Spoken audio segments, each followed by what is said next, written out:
It is considered a holiday by many across Montana, but this year's archery season also comes during a time when a lot of people are thinking more about food security and doing so on a budget. MTN's Andy Curtis broke down the cost of getting into archery hunting. Empty store shelves were a hallmark of COVID-19 spread across the country. And with that fresh in mind as we near opening weekend of archery season for deer and elk here in Montana, many of us are thinking that having a food source other than the supermarket might not be a bad idea. And if you think getting a bow is a cheap and easy way to fill the freezer, you're going to want to think again.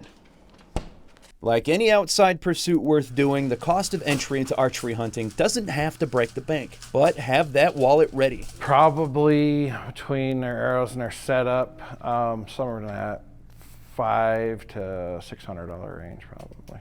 That's on the low end for a bow package solid enough to take down an animal. The cost could double for higher end bows. So let's say for argument's sake that bow package you buy already comes with a sight and a quiver for your arrows.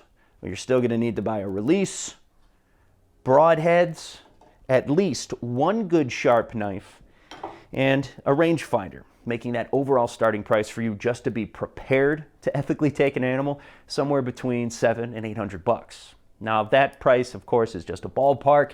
You find some good deals or get hand-me-down equipment, it could be much less expensive. You buy top-end equipment, it could be much more. Add on the price of your resident hunting tags, let's just say for a general deer license. And you're going to have to get to that animal somehow, so that means investing in a good pair of boots, camouflage, and having gas for your truck. All that doesn't take into account the gear you'll need if you're backcountry hunting or camping.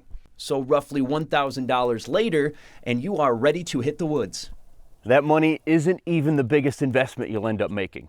You could buy the most expensive and state-of-the-art equipment.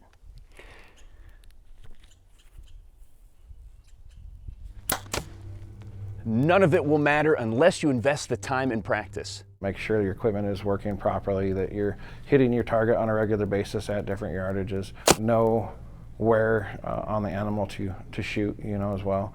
Know where their vitals are. So if you're looking for a cheap and easy way to get some protein, archery hunting might not be for you. But if you're looking for a great way to connect with the outdoors and your food, stop by your local archery shop.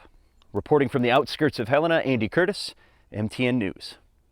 General archery season for deer and elk starts tomorrow, and yes, Andy will be out there. Remember to double check FWP regulations before you hit the mountains and make sure you remain bear aware.